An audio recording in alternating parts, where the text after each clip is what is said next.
Hello student, आज के editorial का टॉपिक है changing the way the postman knocks. इसको आप कनेक्ट कर पाएंगे GS two Indian polity 10th topic से, जो है government policies and intervention for development in various sectors and issues arising out of their design and implementation. इसे आज के एडिटोरियल के एनालिसिस को आप कनेक्ट कर पाएंगे। बेसिकली आज का एडिटोरियल रिवॉल्व करेगा around Indian post office bill के और क्यों इसमें चेंजेस लाने की ज़रूरत पड़ रही है और पहले क्या था और अब क्या क्या चेंजेस आए हैं इसमें और इससे क्या बेनिफिट हो सकता है, इसके ये अराउंड आज का एडिटोरियल रिवॉल्व करेगा। आते हैं आज के एडिटोरियल के एनालिसिस पर। न्यू पोस्ट ऑफिस बिल 2023 में इंट्रोड्यूस हुआ अभी राज्यसभा में, और जब मानसून सेशन पार्लियामेंट में खत्म होने वाला था उसके एक दिन पहले, और ये रिप्लेस करेगा इंडियन पोस्ट ऑफिस एक्ट 1898। और ऐसा चेंज करने की जरूरत क्यों पड़ी? क्योंकि रोल जो है पोस्ट ऑफिस का वो भी चेंज हो गया है। नेटवर्क आज के वक्त पे एक व्हीकल की तरह है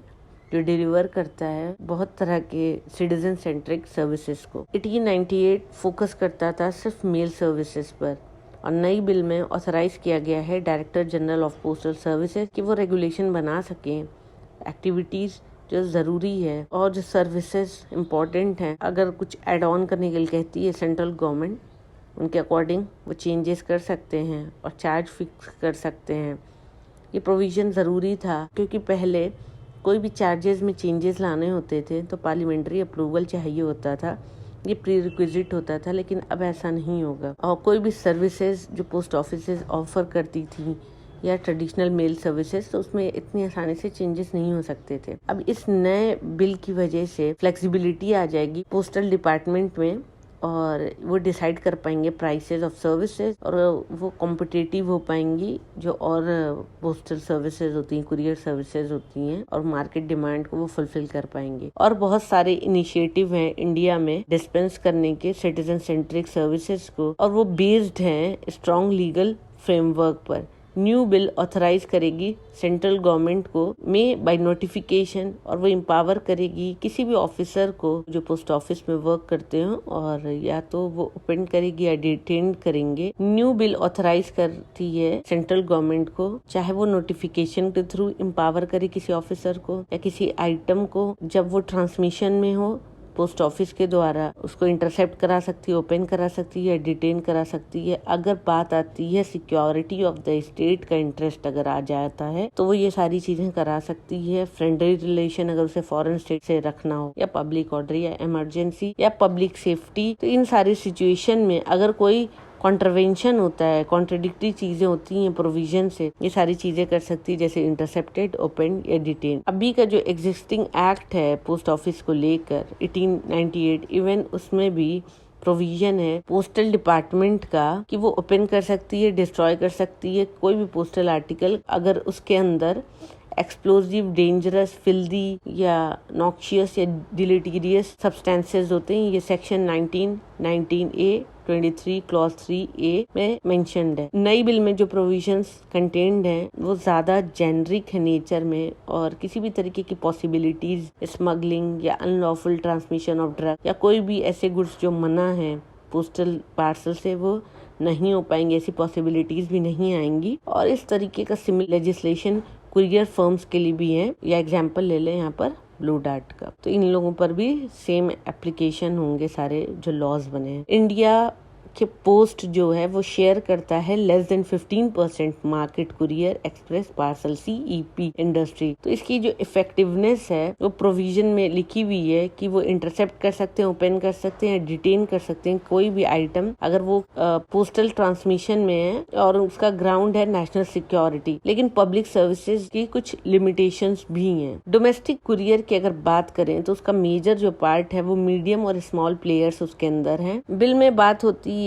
कोई भी ऐसे प्रोविजन की जहां पर ऑपरेटर को रजिस्टर करना है किसी डेजिग्नेटेड अथॉरिटी से, और अगर सेंट्रल गवर्नमेंट ने उस अथॉरिटी को अपने पास लेकर रखा हुआ है इंटरसेप्ट या ओपन करने का पार्सल, अगर वो ट्रांसमिशन में है कुरियर से, तो इस तरीके से बिल को पूरी पावर दे दी गई है कि वो कंट्रोल कर सके मूवमेंट कोई भी अननेसेसरी गुड्स का जो लॉफुली अलाउड नहीं है पार्सल में। तो इस तरीके से सेंट्रल गवर्नमेंट के पास पावर और ज्यादा हो गई है, बढ़ गई है इस बिल के थ्रू पोस्टल सर्विसेज में भी। न्यू बिल प्रोवाइड करती है सेंट्रल गवर्नमेंट को standard for addressing on the items, address, identifiers and usage of post code. मतलब कि वो स्टैंडर्ड सेट कर सकती है कि किस तरीके से किसी आइटम को एड्रेस करना है और आइडेंटिफाई करना है या क्या यूसेज करना है पोस्ट कोड का, तो सब कुछ डिटरमाइन करेगी सेंट्रल गवर्नमेंट। और इस प्रोविजन का काफी गहरा इम्पैक्ट होगा अगर बात करें फिजिकल एड्रेस की, जो रिप्लेस हो जाएगा डिजिटल कोड से, और इसमें यूज होगा जियो special coordination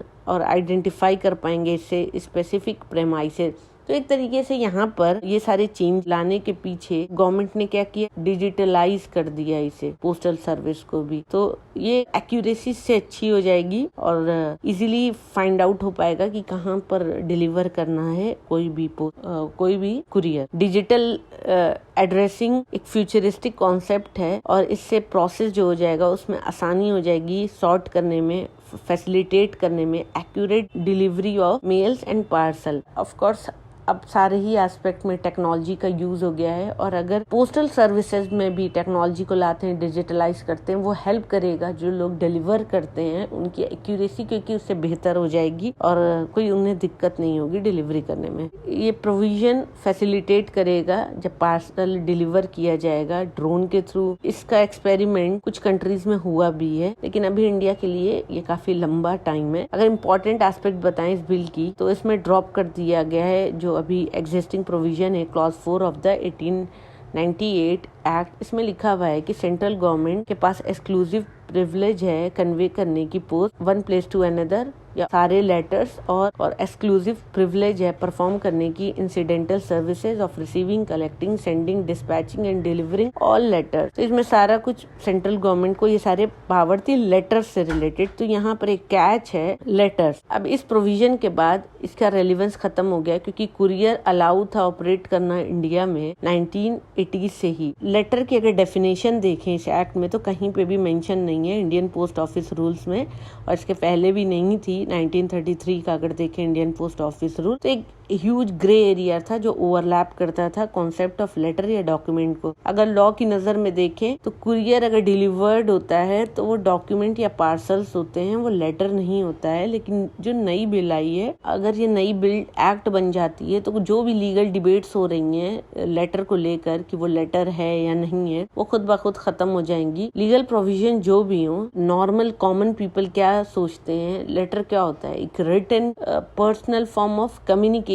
between two individual, जहाँ पे वो फिजिकली कन्वे करते हैं पोस्ट में। लेटर क्या हुआ, एक लेटर है जिसमें कुछ लिखा हुआ है, वो एक पर्सन से दूसरे पर्सन जा रहा है, ये हो गया लेटर। एक ये नॉर्मल पीपल यही सोचते हैं। अब लॉ की नजर में डॉक्यूमेंट या पार्सल है जो कुछ भी है। जब मोबाइल आया तो लेटर जो लोग लिख कर भेजते थे, अपना पर्सनल कम्युनिकेशन करते थे, वो कम हो गया मोबाइल आने की वजह से, और अब तो काफी हद तक कम हो चुका है। बहुत कम लोग ही शायद लेटर अब लिख के देते होंगे। एक्सक्लूसिव प्रिविलेज अगर हटा दिया जाए इस प्रोविजन से सेंट्रल गवर्नमेंट के द्वारा और न्यू पोस्ट ऑफिस बिल आ जाती है, तो एक स्टेप होगा राइट डायरेक्शन में और एक्नॉलेज करने में जो रियलिटी है कि आज के टाइम पर वो सारी चीजें होनी चाहिए जो आज के वक्त की डिमांड है। पुराने वक्त की चीजें वो पुराने हिसाब से सही थी। लेटर पहले लोग बहुत आपस में एक दूसरे को लिखते थे, भेजते थे पोस्ट के थ्रू। आज का वक्त वो है जहाँ पर लोग लेटर एक दूसरे को पोस्ट के थ्रू नहीं भेजते हैं, लोग व्हाट्सएप या टेलीग्राम या थ्रेड या कुछ और सोशल मीडिया यूज करके वो एक दूसरे से कम्युनिकेट कर लेते हैं। तो जब वक्त चेंज हो गया तो बिल में जो चेंजेस आने चाहिए, जो एक्ट में चेंजेस आने चाहिए, तो गवर्नमेंट ने उसके अकॉर्डिंग चेंजेस लाए हैं। तो ये था आज का एडिटोरियल का analysis. Thank you for watching my video. Please share, like and subscribe.